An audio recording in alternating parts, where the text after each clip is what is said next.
আপনাদের গ্রামের ছেলে আমি। সেই ছোটবেলা থেকেই গ্রামে এই মাঠে এই ঘাটে কত খেলাধুলো করে বেরিয়েছি। এই বড় খালে সাঁতরে বেরিয়েছি। ওটা খাল না, না নদী। এই নদীতে সাঁতার কেটেছি। মনে পড়ে?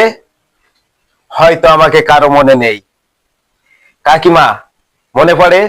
একদিন সেই আপনাদের গাছ থেকে আম চুরি করে খেয়েছিলাম। ছোটখাটো চুরি করতাম, এখন সেটা আপডেট হয়েছে।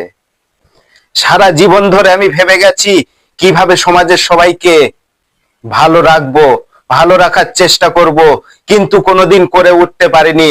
কেননা নিজের ভালোটা আগে দেখেছি। ছোটবেলা থেকে গ্রামকে ভালোবাসতাম, তাই আমি কোনোদিন গ্রামে আসিনি। কারণ গ্রামের অধিকাংশ রাস্তা কাদা ছিল, এখন ঢালাই হয়েছে বলে আমি এসেছি। ছোটবেলায় যখন গ্রামে আসতাম, অন্যের পুকুর থেকে না বলে মাছ ধরে খেতাম। সেই ছোটবেলা থেকে চুরি করার অভ্যাসটা আমার মধ্যে এখনো থেকে গেছে। আপনাদের এলাকার ছেলে আপনাদের কথা দিচ্ছে, সব সময় আপনাদের পাশে আছি, পাশে থাকবো।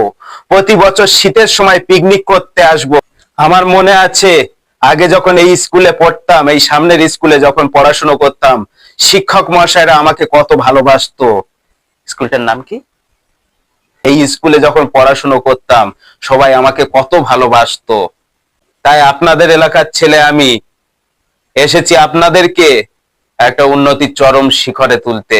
আমি চাই আপনাদের গ্রামটাকে শহর তৈরি করে দেব।